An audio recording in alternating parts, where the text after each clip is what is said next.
so timely. This is really appreciated. I know everyone is so busy. But I'm so glad that we were able to make this conversation happen, speaking with Mohamed about all the hard work he's done, connecting with Allison recently, and sort of perspectives from Amr and Michele, all of your experience, sort of as you were mentioned, observing everything for past few decades. This is going to be wonderful. Thank you so much. You're welcome. Thank you guys so much for hosting this. Yeah, this is our sort of first big formal event of the year. We've got a few things coming up. We've got a conversation next week about the GERD issue. We're going to have folks from representatives from Sudan and Ethiopia and Egypt sort of speak about the different perspectives, and we're going to have someone from the UN moderating that. So some exciting things coming up. That sounds cool. Yeah, sounds interesting. I'll definitely send the invitation on. Thank you. Yeah, absolutely. No, we're really excited. Michele, the co-chair for the MENA Forum is also, she's a common friend, Menti, and she's Ethiopian American. And so during orientation, she was one of the first students that I interacted with, and one of my colleagues. And right away, she was like, I was like, I'm just American. She was like, I'm an Ethiopian American. And then I was like, and then like we were standing right by the water bottle or whatever. And I was like, we can share this water, right? And she's like, oh, here we go. And then our friendship has just been great since. I have not heard that story. That is so funny. It's so funny. She was literally the first person I talked to, at orientation. It was hilarious, very memorable. Oh, that's wonderful. Oh, that's so funny. One of my favorite interactions with Mohamed is we were on the intramural basketball team together. Unfortunately, no longer playing right now, but I got to see his on-court energy, which was great. I can only imagine. Yeah, it's what you would imagine, I suspect. Yeah, I can see it. That was fun. That was really fun. Oh yeah, I definitely missed that. Well, I don't want to take, I know that folks will trickle in, but we've got a healthy amount right now. So if you all don't mind, I can start the introduction, and then sort of we can start the conversation if that works. Okay.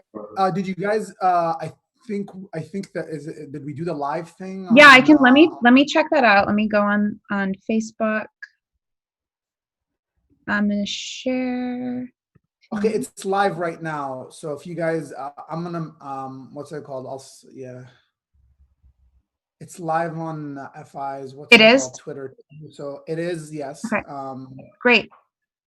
If we can share it, that would be awesome. Yeah, you just let me know when it's good to go. I think we're on. We're actually live. We are? Okay, great. Great. Well, that's great. I'm not a tech wizard, so I'm very appreciative of your communications team for handling this. But thank you so much. So I just wanted to welcome everyone. I know that folks aren't on camera, but to all of our attendees and to our panelists, thank you so much. This is the first Georgetown MENA Forum's first formal event of the semester. We're truly excited to see so many of you here. The purpose of this forum is to increase awareness within the Georgetown community about regional issues, provide historical background on today's regional dynamics, serve as a forum and facilitator for open, constructive dialogue among the graduate student body here at Georgetown, and contribute substance to the broader and ongoing foreign policy debate outside of the university.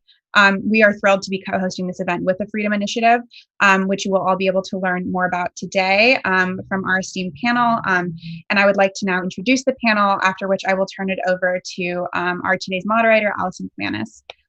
Mohamed is an Egyptian American human rights advocate whose citizen journalism has led to his arrest and detention in the aftermath of the 2013 protests in Egypt. His 489-day hunger strike was supported by a worldwide campaign, and since his release in 2015, has dedicated his time to advocating for human rights and democracy in the MENA region. He's the president of the Freedom Initiative, a DC human rights organization that he co-founded to advocate for the release of prisoners of conscience in Egypt and Saudi Arabia. Mohamed holds a BS from The Ohio State and is a member of our Georgetown community, graduating with the MSFS program and me this spring. Very excited for that. Amr Waked. Amr is an award-winning Egyptian TV, movie, and stage actor and producer whose lengthy filmography includes Syriana, Salmon Fishing in the Yemen, Hulu's Rami, and he will soon star in the highly anticipated Wonder Woman 1984. Amr has, like Mohamed, participated in protests in Egypt and has recently faced accusations and a prison sentencing by an Egyptian military courts. Amr continues to use his voice and platform to advocate for fundamental rights and freedoms. Amr is a graduate from the American University in Cairo. Michele Dunne. Michele is a director and senior fellow of Carnegie's Middle East program, where her research is focused on political and economic change in Arab countries, particularly Egypt, as well as U.S. policy in the Middle East. She was the founding director of the Rafiq Hariri Center for the Middle East at the Atlantic Council from 2011 to 2013, and has previously served in several U.S. Department of State roles, including with the NSC and the U.S. Embassy in Cairo. She holds a BA, an MA, and a PhD from Georgetown, where she has also served as a visiting professor. Yes, go Georgetown. Hoya Saxa. Allison McManus. Allison has serves currently as the research director of the Freedom Initiative, and she's previously served as research director of the Tahrir Institute for Middle East Policy. Allison's work has been cited by many publications, including the New York Times, Washington Post, the New York Magazine, and Time Magazine. She holds an MA from UCSB and a BA from Tufts University. And now, Allison, I will turn the conversation over to you. Thanks so much, Elena. And it's not in my bio, but my sister went to Georgetown, so I have some connection. Thanks so much, Elena, and thanks so much to the MENA Forum and to Georgetown for hosting this event. We're all, thrilled to be talking about human rights here on the eve of a highly anticipated election. And I'm saying that with a smile, but I'm saying that because, it's genuinely the truth. At the Freedom Initiative, as you mentioned, our mission is to advocate on behalf of political prisoners, but it's impossible to understand the situation of unjust imprisonment in the Middle East and North Africa if we don't also understand the critical situation for freedom of expression, for freedom of association, for freedom of identity, et cetera. And part of the reason why we as the Freedom Initiative are based here in Washington, D.C. is because our founder, Mohamed Soltan, who's on this panel, realizes the power that U.S. foreign policy can have either as a force for good or sometimes not so good when it comes to the behavior of the governments in the region, and particularly some of the authoritarian governments with which we are quite closely intertwined. So again, I realize that we're all keeping a keen eye on what will be happening in the weeks leading up to and after the election till we understand who our next president and what our next administration will look like. But I think it's worth kind of doing an assessment as to where we are now. And I apologize if this siren's a little bit loud, but doing a little bit of an assessment as to where we are now in terms of foreign policy toward the region and the place of rights within foreign policy toward the region. So I think there's probably nobody better positioned to discuss that than the panel that we have here. So that'll be, sort of the first question we tackle. The second question, which again, I think our panel is very well positioned to tackle, is sort of why human rights should be important to U.S. foreign policy to begin with. And that'll lead to the third sort of broad question, which is how do we encourage a foreign policy that is more centered on human rights and shared values. So that's all I have to say to kind of set up the framing. I will turn things over to Dr. Michele Dunne.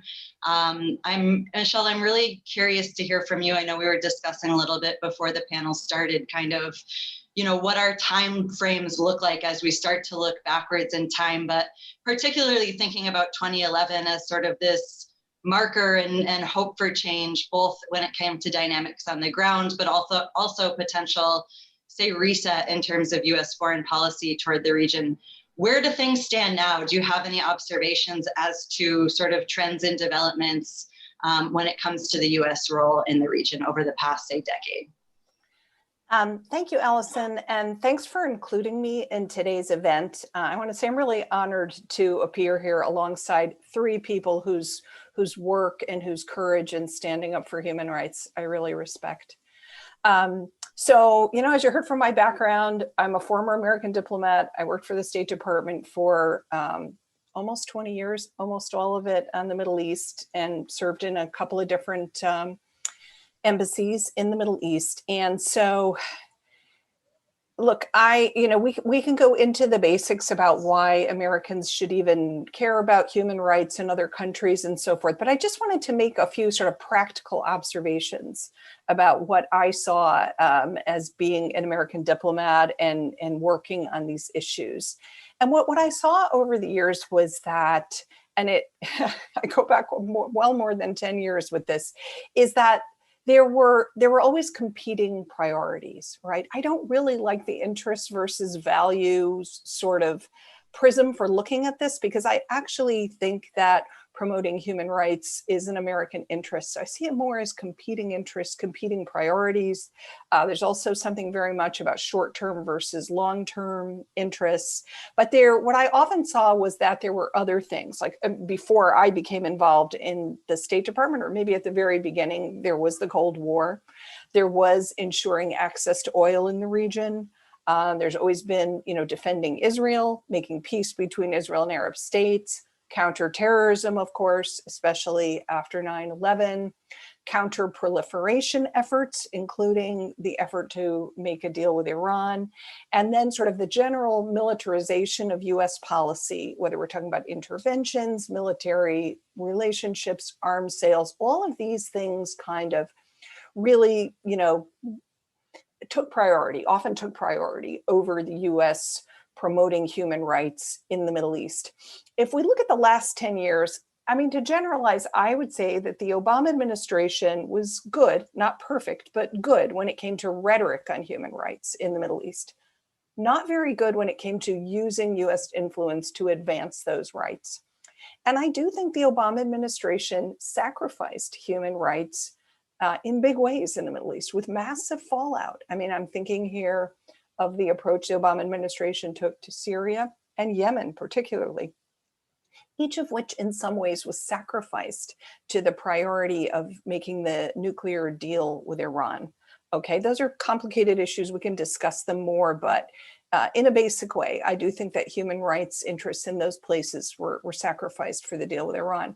Looking at the Trump administration, of course, it's been, even much less consistent than previous administrations when it comes to public statements on human rights, largely reserving them for strategic opponents such as Iran. Trump administration officials have also behaved as though heedless or really indifferent to the direct or indirect human rights implications of their actions.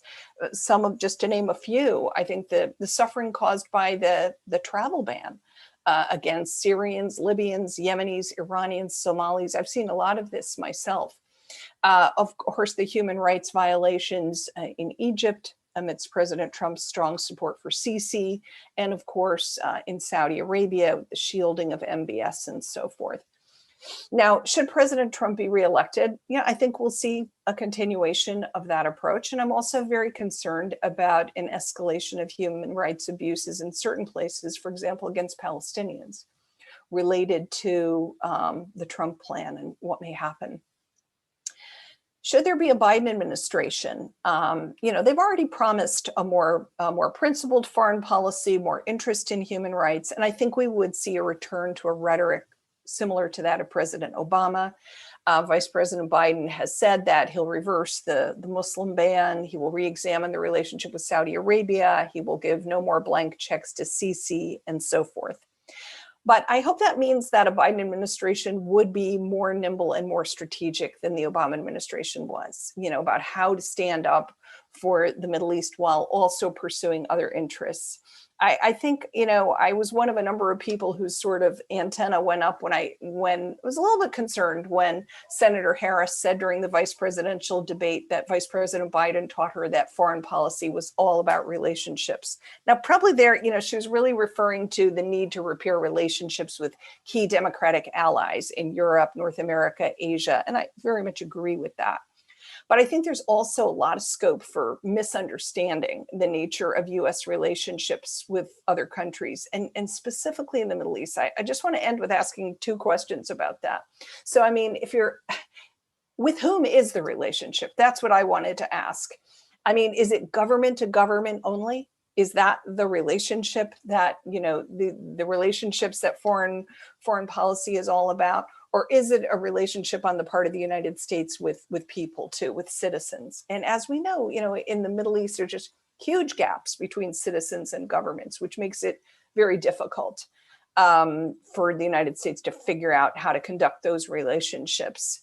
And, Ben Rhodes said something really interesting a few days ago on a panel we had at Carnegie, which was he noted that one of the things that really sort of interfered with Obama administration policy towards the uprisings of 2011 and afterwards was a fear of citizens, just a fear of citizens in the Middle East that's still here in the United States and runs very deep, something that very much does interfere with the US having an effective human rights policy there.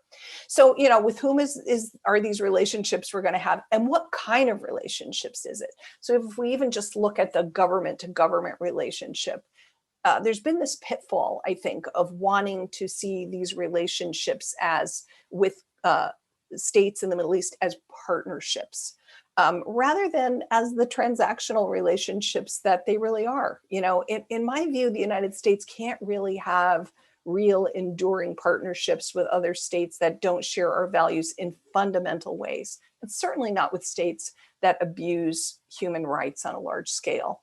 We make a lot of mistakes when we start extending the privileges of close friendship and partnership to governments that, they should instead be treated as, those with whom we do business. The United States will be doing business with pretty much every government in the Middle East. I mean, the Syrian government might be an exception there, but for, so, and that's fine, that's understood, but we keep wanting to call them partners, call them friends, be courteous, not criticize, and things like that. And I think we get very messed up. So I've talked a lot. I'll stop there, Allison. I'm actually going to just put one question sort of back to you. What you're highlighting about, this doesn't have to be about values versus interests. And also, I think this bit about the sort of transactional nature of the relationships is really interesting at the end. We know that policymakers are constantly thinking about sort of trade-offs and how they approach foreign policy. So I'm wondering, I think there's sort of one camp that says we should take a harder, more conditioned approach when it comes to human rights. And there's another camp that says, okay, that's just going to sort of push, say, a country like Egypt away closer to Russia, closer to China, and end up damaging the relationship without, actually being able to get anything out of it. I'm wondering, what would your recommendations be as to how we can actually approach sort of bad behavior in a transactional way while not actually damaging our ability to influence and encourage good behavior? All right. Well, I've thought about this a lot, and let me just give what I think are a few guidelines or ways to approach this issue, right? Approach this issue of how the United States can let's say we're starting out that we want to promote respect for human rights in the Middle East, right? So one thing is, I think we need to properly understand the nature of US influence. So, the United States can't make things happen directly in other countries, right? We can't just make it happen. We can't dictate and have it happen. We can't, I always say we can't change other people's behavior, but we can change our behavior, right? That's what we need to do. We really need to change our actions as the United States. And we shouldn't underestimate how important the indirect effects of our changing our behavior might be in, for example, promoting human rights. So when I say, we should change our behavior, what do I mean? I think, of course, there are things the United States can do directly to signal its support for human rights, and we should do that. But it's just also as important what we don't do. And we need to look much more carefully at the ways that the United States provides support, pillars of support for human rights abuses and human rights abusers. I mean, there's some obvious things, security assistance programs, weapons sales, et cetera, but there are lots of others. And, if we want to promote human rights, the most important thing we can do is stop supporting the abuse of human rights, right? We have way too many blind spots there and things where we refuse to see what the consequences of our own actions are. And then the last thing I would say, especially at this moment, is I think we have very large human rights challenges here at home in the United States and democracy challenges, right? And I think we need to acknowledge those and put them in the right perspective. So, and there's no cause for us to be going around being arrogant, you know, on our high horse, promoting human rights abroad. But I also think it does no good. And in fact, it does a tremendous amount of harm for us to be so conflicted about our situation at home that we become defeatist and isolationist. You know, instead, I think that the United States and also American citizens should work in a spirit of solidarity, you know, with people around the world who want to improve rights in all of our countries, in our country and their country as well, and sort of take that kind of a spirit, that kind of an approach to it.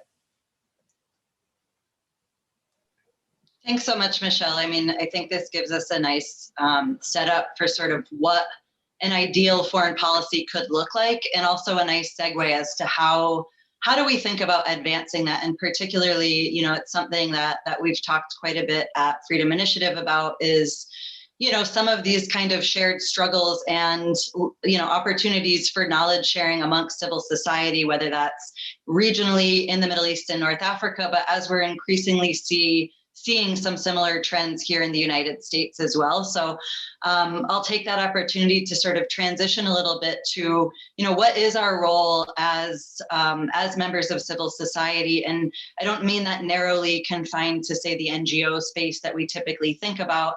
And here I think Amer will be really well positioned to answer this question, because Amer has had his own experience in speaking up on behalf of human rights, and I think understands very well what the cost of that, but also what the importance of that could be. So I'll turn it over to you, Amer. I'm wondering if you could just share a little bit about your experience advocating on behalf of human rights.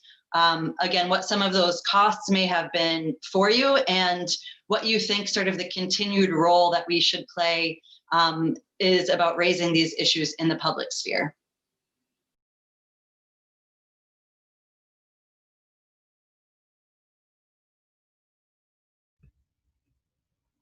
Amer, I think you are currently muted. If you could just unmute your mic. Thank you. Sorry about that. I think, first of all, we should all be thankful for everyone that works in human rights in the Middle East today, because it is proving every day that it's become a very dangerous job.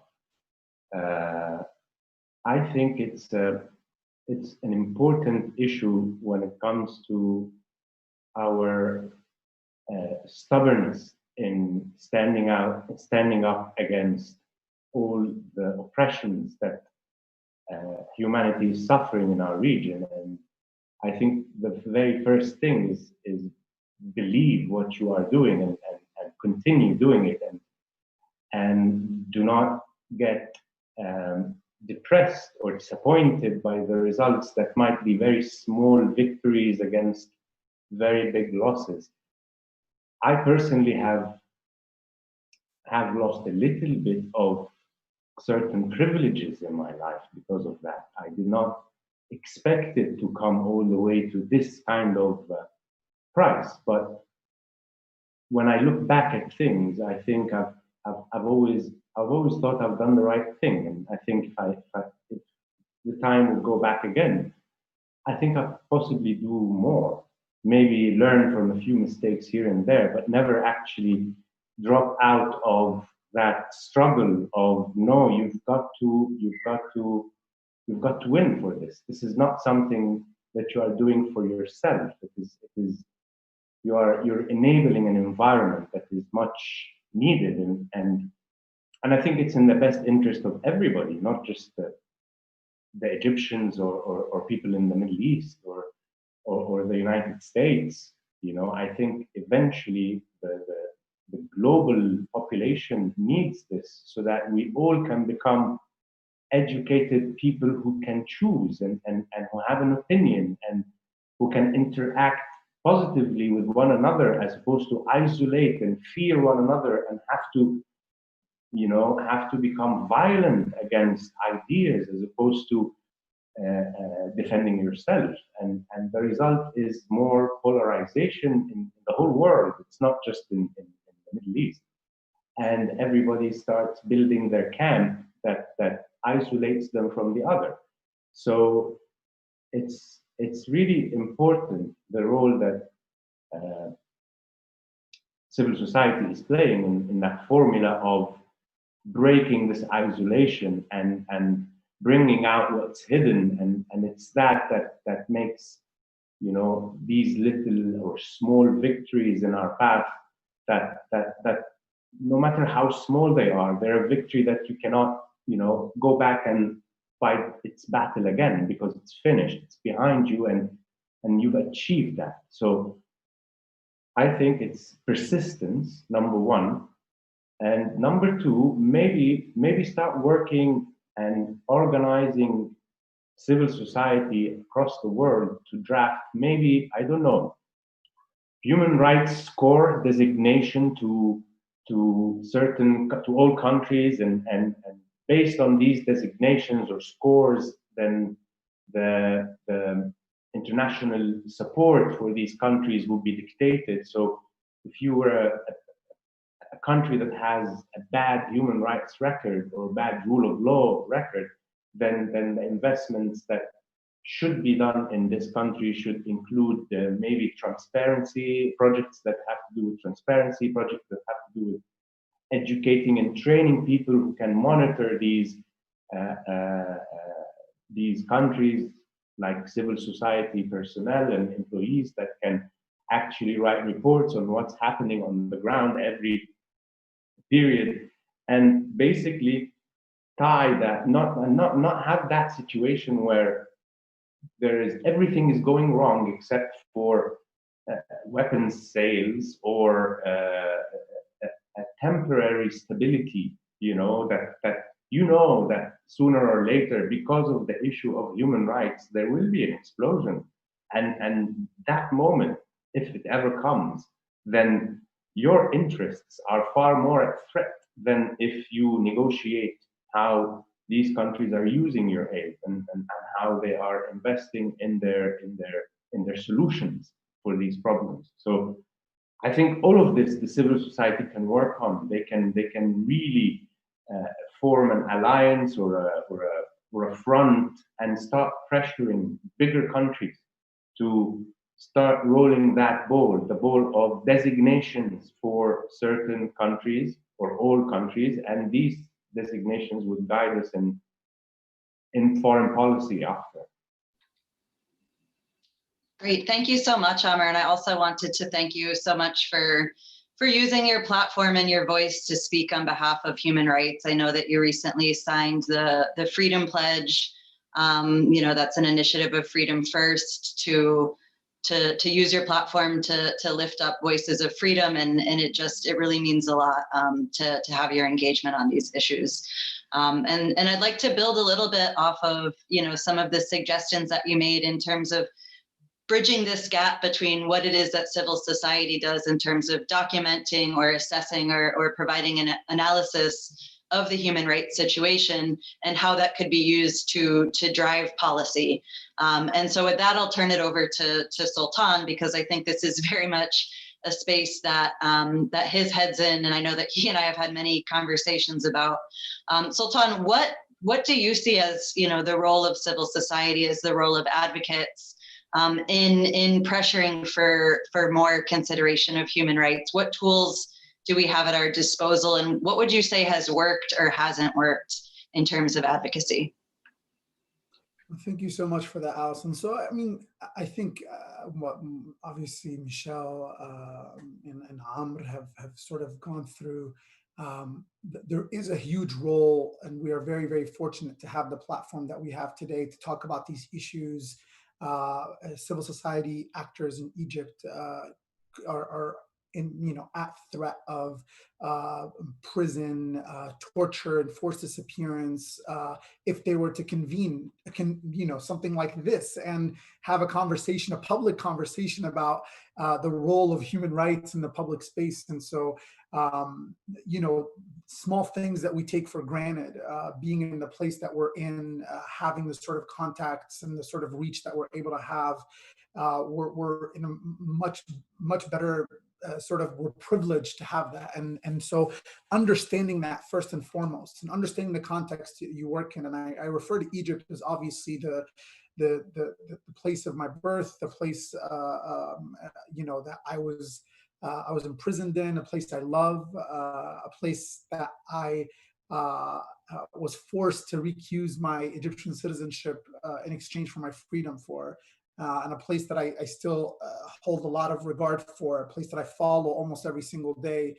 And so understanding the context there, that it's not just people who are who have political disagreements or are political dissidents or that are imprisoned. It's also the lawyers that defend them. It's also the human rights advocates that advocate on behalf of the people that are in prison. It's also the civil society organizations that provide the legal assistance and everything else. It's also the news outlets that cover what the lawyers and the NGOs and the political prisoners are doing. But it's not just that. It's also people that are within the government or that used to be inside of these governments that used to be the sound of reason for these authoritarians and dictators to say, hey, leave some space for people to have a conversation, leave some space, be reasonable. It's not just a brute force sort of policy towards anyone who dares to disagree.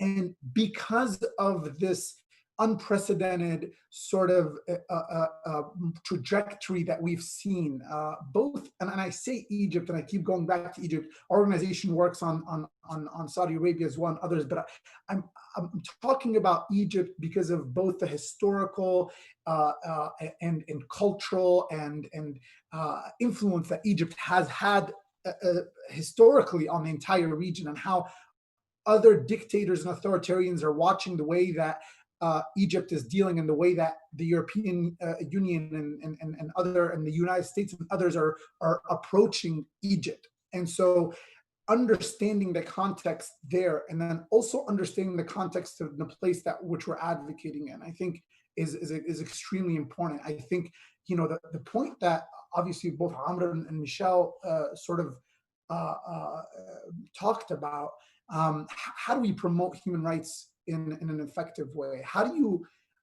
you promote human rights in this sort of false dichotomy, as Michele mentioned, of just like, okay, here's the values bucket and here's the interest bucket, and if this one checks off, then hey, let's just do some other great values thing that sort of pretties up this thing that we're doing. And understanding the context in a very, very security crazed environment that is Western capitals, and the way that they view that part of the world, and it is specifically based off of arms sales, on the counterterrorism issues. And then there's also the context of people that as Michele mentioned, demonize the people of that region and patronize them, and people are afraid of Arab people, of Muslim people, and it's just this big boogeyman. And so it makes that so much easier for these authoritarian governments and regimes to come and say, hey, those crazy people, we'll get them in order. We know how to deal with our people. We'll crack down on them. The infamous Omar Suleiman, the head of the General Intelligence Services in Egypt around 2011, where he says the Egyptian people are not ready for democracy. And then the Egyptian military went on to prove that narrative that they are putting out to the West, that we are the only ones that understand our people. We are the only ones that can get them in control because our people don't understand. They're not ready, as if the Arab people are not civilized enough, as if the Arab people are not worthy of. And this sort of this this understanding that context. And those are narratives. Those are major narratives that have money machines that are being dumped both in the foreign policy space, in the think tank space, in the advocacy space, to perpetuate this narrative, both about the people of the region, but also about ways to deal with that. And I think understanding that, and then understanding the actors and the limitations, as Michele mentioned, and what different government agencies, what tools they have at their disposal that they are able to do, and not being able to have direct influence or direct change, but how they can also indirectly influence it. And I'll add to that, it's also understanding that when our position is because of bureaucracy, et cetera, as the US State Department and the different institutions, the intelligence community, National Security Council, et cetera, when you're looking at, when you have a set policy for decades on out with a certain region, and the status quo, the authoritarian regimes adapt to that status quo because they understand how hard it is to make a major shift towards a more principled sort of foreign policy that advances our rights. And so I think understanding that the way that these authoritarian regimes perceive movements in US foreign policy, I think, is huge, while addressing those different narratives by humanizing the people of the region, by putting people in front, by having literally this collages of 60 political prisoners that represent 60,000 political prisoners. In Egypt alone, there's thousands of others across the region. And so putting these the faces, not just the statistics, not just the memos, which, you know, at MSFS we write a lot of, but, you know, not just these memos where you're just sort of like, oh, and there's these statistics that we researched and here's the footnote. No, there are, behind every single one of those people, there's a story, there's a life, and there is an entire social circle that's impacted by this, that's seeing this oppression, that's living it, where every single day, every single hour of every day of somebody's life is politicized, not by their own choice. And that's so important. When, I mean, I'm talking to you today as I haven't heard from my father in 132 days, 4 months and 10 days, my dad disappeared from prison because I decided to take, it's an advocacy tool, but I decided to take the former prime minister to court here in federal court. And so understanding that like every day, every hour of somebody's life, not just people in Egypt and Saudi and around the region, these policies that are set in place and the ripple effect of action or inaction that happens right here in DC, how much it impacts people's lives day in and day out, and how much their lives become politicized and hang literally in the balance of what happens here in DC and what happens in London and Brussels and in Berlin and Geneva. And understanding that yes, we don't have power to change everything, but doing nothing has a huge price. And so I think, you know, whenever I get asked what can be done, I always say you have to believe that you can do something first. And there's an Arab saying that I always refer to. It says, "Inna al-ba'udata tadumi muqlat al-asadi," that even a fly can literally poke the eye of a lion.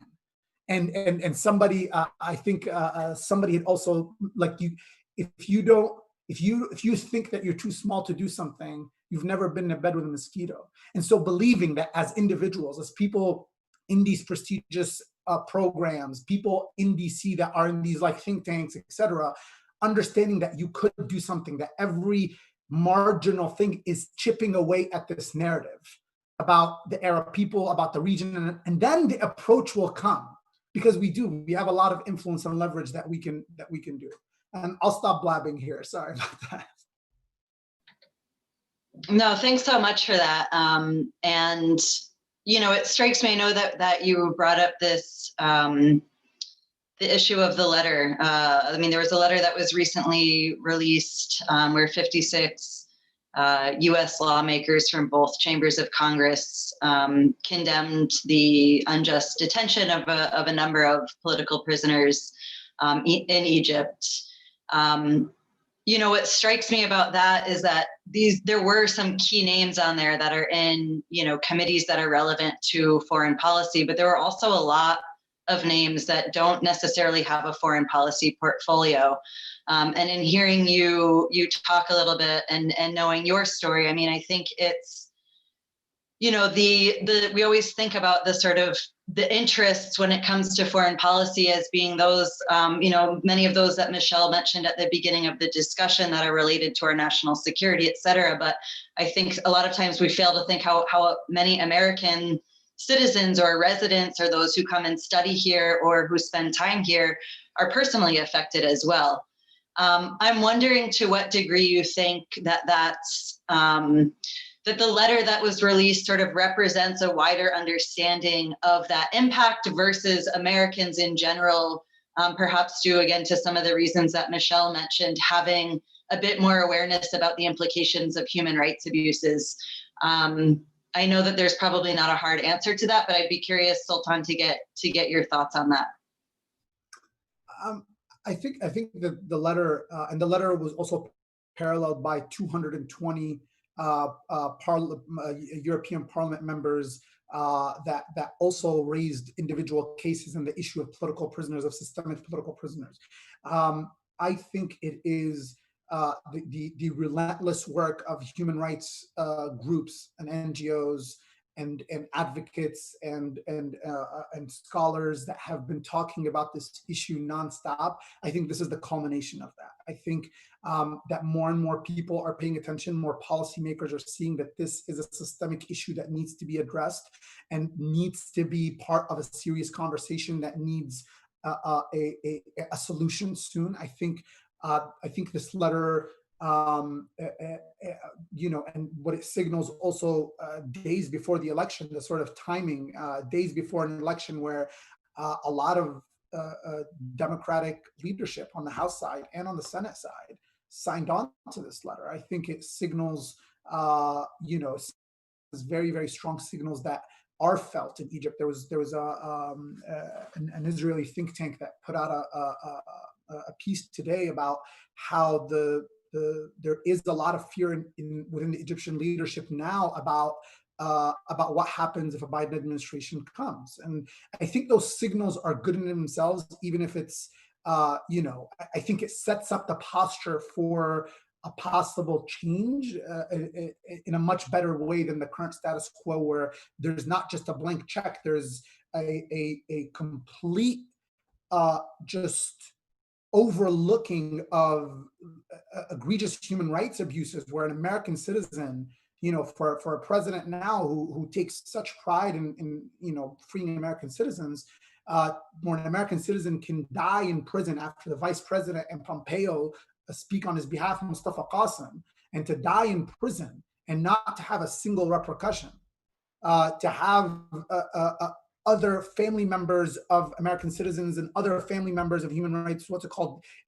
face reprisals because of their advocacy on U.S. soil, and to not have a repercussion and to sign the national security privacy waiver. I think that there's a lot there, and I think it signals a hope for some sort of change. And I think that's felt in Egypt. I know that's felt in Saudi and across the region. And we hope that they sort of, just walk the walk if a Biden administration comes, or, which I think is another point that's often overlooked, even if Trump wins and the Democrats win the Senate, I think there'll be a lot of opportunities there to sort of an inroads. Otherwise, I think the situation, the human rights situation, and the political situation, because they're not divorced from one another, are going to become much worse in the future in Egypt. Thanks so much. I know that we have about 15 minutes, and I do want to remind folks that are in the audience, you can feel free to type questions in via the Q&A. And we will do our best to answer those. Taking in mind one of the questions that was in the Q&A and also kind of continuing along the thread of this discussion. The question was regarding the interventions that happened, specifically intervention that happened in Libya and that did not happen in Syria, and to what degree that might play into, sort of thinking around how active U.S. foreign policy should be in the region. So I'll throw that one over to Michele. And I don't know if I'll be able to tie it in this way to some of what Soltan said, but I'll do my best. I mean, this idea of kind of partisanship when it comes to human rights and foreign policy, because the idea of sort of democracy promotion as being a project very much of Republican administrations in the past versus sort of the Obama approach. To what degree do you see that as a partisan issue? And whether, to Soltan's point about, whoever is president, how that might affect kind of congressional activity on this. Would you like me to start, Allison? Yes, that was yeah. Okay. I'll just look on the intervention. So I want to relate this back to human rights. That's the subject of our discussion here, right? So like what kind of US engagement regarding Syria and regarding Libya would have resulted in a better human rights outcome for Syrians and for Libyans? Let's just look at it. There's a lot of different ways to look at it, but let's look at it that way. So I would just say briefly on Libya, I just want to remind, I'm not a fan of external military interventions, or indeed interventions by one state into another, in the Middle East. And I think they've brought a lot of disasters. But there was in Libya, there was a looming human rights disaster. There was, Gaddafi and his forces were outside Benghazi and were threatening a massacre and so forth. It was a really difficult situation. I think that, President Obama said afterwards that Libya was one of his great regrets. And I think he feels that if the United States was going to participate in this intervention there, which remember, it wasn't actually even the United States idea. It was really France and Germany who were, kind of leading the way at that time. But that, to have the NATO intervention and then to leave so abruptly with no follow-up in terms of some kind of a plan of how Libyan militias were going to be unified into a force that could defend the country and so forth was a mistake. But then I also want to point out with Syria, it was an even much bigger disaster from a human rights point of view. I mean, Libya's been a pretty bad disaster from a human rights point of view, but Syria even far worse. And there again, I would not have advocated a US military intervention, but the way the United States was really very fickle diplomatically, I think. I think our diplomatic engagement was very weak, very fickle. And I think, unfortunately, sadly, what happened was these uprisings happened in the region and Syria began going downhill at the very time when the United States decides, we don't want this to be our problem. We don't want to be responsible for pulling everybody together to reach a solution. And so, the United States just kept waffling. I mean, there were so many different decisions that came to President Obama's desk that he kept, not doing what the rest of his government wanted him to do and so forth. And then eventually, we just backed out of the picture and cleared the way for the Russian intervention. And you know what happened from there, right? So there are not easy answers here, but what I do think that in both of those cases, in both the case of Syria and the case of Libya, had the United States had a much more energetic diplomacy, worked much more energetically with our allies as well as other international players, be they regional players, Turkey, the Gulf states, Russia, et cetera, to try to, bring about a better solution and to avoid the disastrous external interventions that took place. I think, like I said, the United States can't control everything. We're talking about better and worse outcomes here.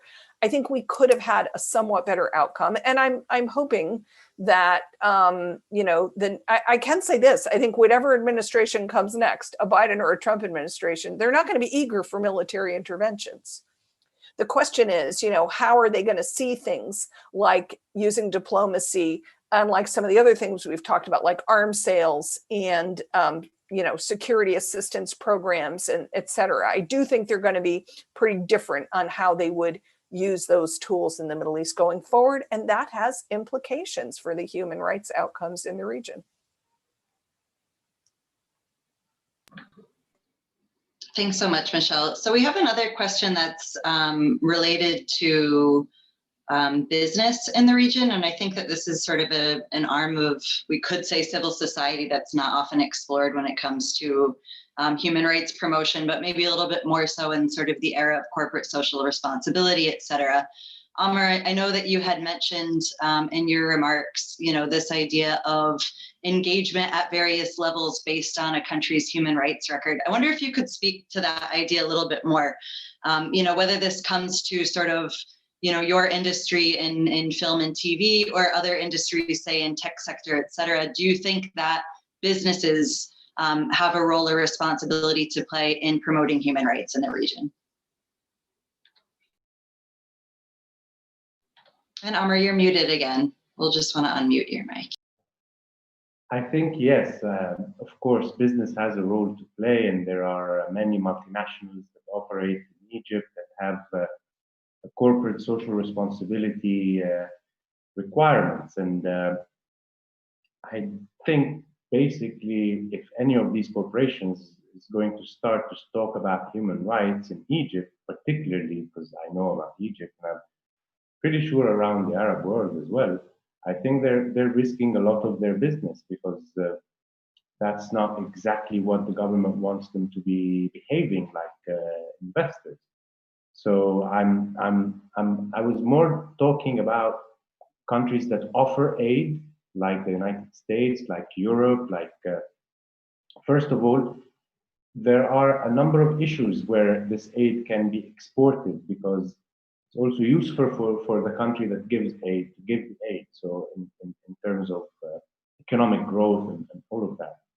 So instead of just restricting this aid to military aid, you have to check on certain criteria so that you can get this military aid. And if you don't check on this criteria, you don't give up your friend, you don't give up your ally, you still give them aid, but in this criteria, aid that would make them fulfill this criteria in the future, so that at a moment in time, they are qualified to be responsible buyers for these weapons or for the tools that evidently are being used against their own people. And in terms of warfare in the Middle East, I think hardly any of the pieces that Egypt has purchased, for example, has been used or has proven to be, something of that dire need to acquire.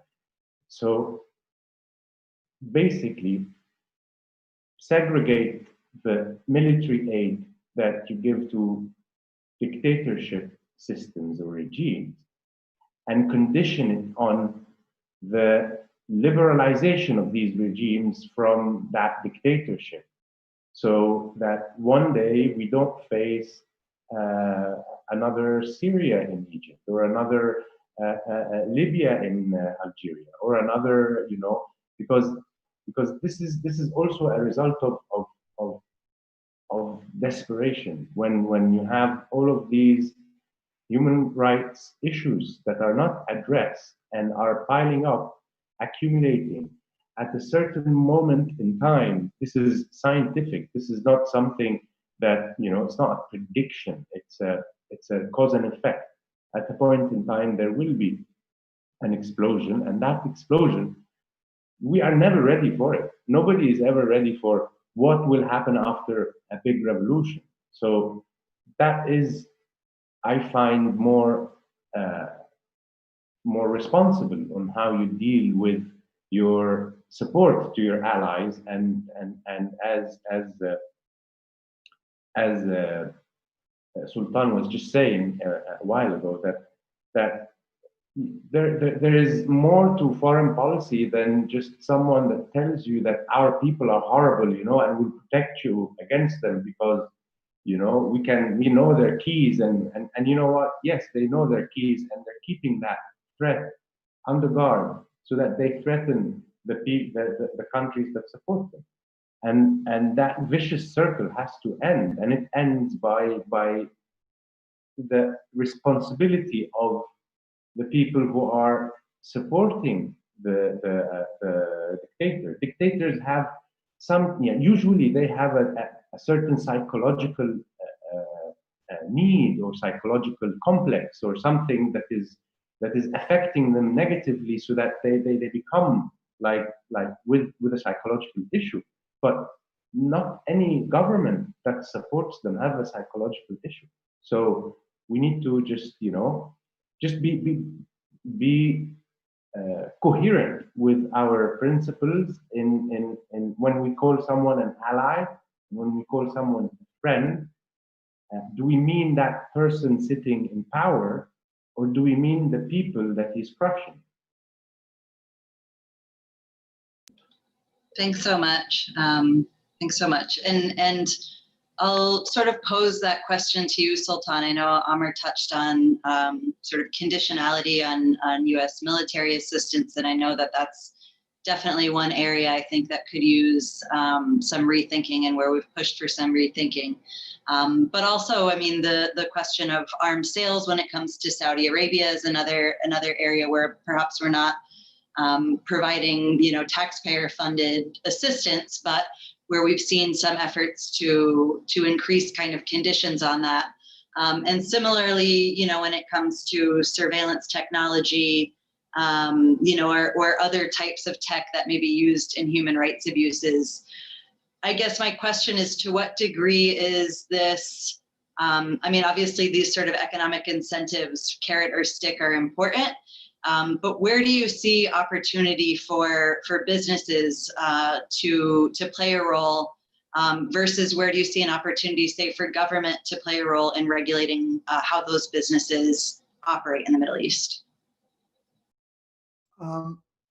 Yeah, I think I think Michelle wanted to put her finger on Amr's, what's it called? So Michelle, you can go ahead first. Oh, thank you. I'll be very quick. I just wanted to say, actually, I really like Amr's idea, and I think there are a lot of other models that might be used. For example, the kind of compacts that exist regarding non-proliferation of weapons of mass destruction or whatever. Be really interesting to see if how those things would translate to, because the big problem we're having right now is the United States and its major democratic allies in Europe are competing for arms sales in the Middle East. Okay, our big problem right now is actually not Russia and China selling arms to the Middle East. It's us. Okay, it's us, it's France, it's Germany, it's the UK, it's Italy. We're the ones who are doing it. And we're competing with each other to sell arms to regimes that are major human rights abusers. Something's got to be fixed here. And not only are major human rights abusers, governments that are intervening militarily in each other's countries and magnifying, the suffering there and perpetuating wars that we say we want to see ended. I mean, yeah, that's Michelle's always so on point and eloquent, and obviously so is Amr. It's very interesting just on that point that the weapons that are sold by Western allies, as Michelle mentioned, are used on the Arab people and mainly on the Arab people, which then, as Amr was saying, this vicious cycle that then there's a suffocation of civil space, political space, and everything. Western weapons are being used against the people of the region, and there's no avenue for them to sort of dissent or have their voices heard or have the oppression that they're going through. And then they find a way through getting radicalized. And then there's terrorism issues, and then there's counterterrorism issues. Then you need more weapons, and then this like vicious cycle of violence. And as both of them said, something's gotta change. And so on the point about sort of corporate advocacy and the role of governments, the role of companies and corporations, not just the defense contractors, but also the sort of the tech and the finance folks. I think there's a huge responsibility there, and I'll just say, I know that there was using the campaign for my release as a sort of an example, there was civil society, both in Egypt and outside of Egypt, pressure. There was government pressure. There was congressional pressure. But I remember 3 months before I was released from prison, Sisi had this huge economic conference where he invited people. Kerry came and invited companies from all over the world. And at least 4 CEOs were briefed by the campaign before they came to Egypt, and by people that were advocating for me. And 4 CEOs raised it with Sisi and raised it with senior people there. And a few months later, I was released. I wouldn't say this was it. I'm just saying that's the sort of impact that it can have when even not just conditioning, because, capital is just in general is cowardice, and businesses don't like to get their hands dirty, with anything political, right? And so I think even raising these things as getting these big corporations, especially corporations and big companies now in big tech that are led by young people that we can relate to, and it's not your Wall Street, old finance folks or whatever anymore. It's people. There's the tech space that has a lot of young people that understand the value of corporate social responsibility, of making sure of having impact investment, all of this. I think this is a sector within the NGO space that has not been tapped into very well. And I think there's a huge opportunity there, because all you've got to do is, hey, you've got this huge investment opportunity in this X country. Here's what you should know about the context, the political context of this country that you can have a huge impact in by just raising this as you talk about these investments. And if they're interested to do a little bit more. And so I think there's a huge opportunity there. And I hope that people within the human rights space are able to sort of tap into that. Mm-hmm. I'm struck just with parallels to some of the labor movement, where there were sort of garment industry would find whatever country had the worst, or least regulations and therefore worst human rights conditions in this sort of race to the bottom. And that there was a lot of work done in terms of advocacy and activism now we actually see it's, there's this sort of desire to showcase how responsible some of the supply chain methods are. So maybe there's a lesson to be learned there in terms of a race to the top for companies to be, sort of leading the way on human rights. And maybe if there's any Georgetown students who go on to work in defense sector or anything like that, we can keep that in mind to work together in the future. I know that we're sort of at time here, so I'll turn it back over to Elena. Thank you so much, Allison. Yeah, and that's my hope, is that all of us that are having these conversations in school with one another, meeting one another, whether it's folks that are in the development sector or folks that are in the security sector going on to work for the US government or work for their home countries and foreign governments, that we're all sort of forming these relationships to have important conversations about human rights and keep one another in mind and work together in the future. And I want to really thank Michele, Mohamed, Allison for this really important conversation today. I'm so glad that we were able to bring everyone together and be able to share this across platforms. I wanted to highlight the Freedom Initiative's social networks on the Freedom Eye at Twitter. Please give them a follow, sharing lots of important information and important events to come. The MENA Forum, we have a conversation next week about Nile politics and the Grand Ethiopian Renaissance Dam, so I hope everyone tunes in. It'll be highlighted in our weekly newsletter. But I just really, again, wanted to thank you all. I'm very excited to continue to see how the Freedom Initiative grows and to continue very much enjoying Amr Rakid's work and reading Michele Dunne's work. And so I hope everyone has learned something new. I know I have, and just wanted to thank everyone again for their time. Thank you so much. Thank you, Elena.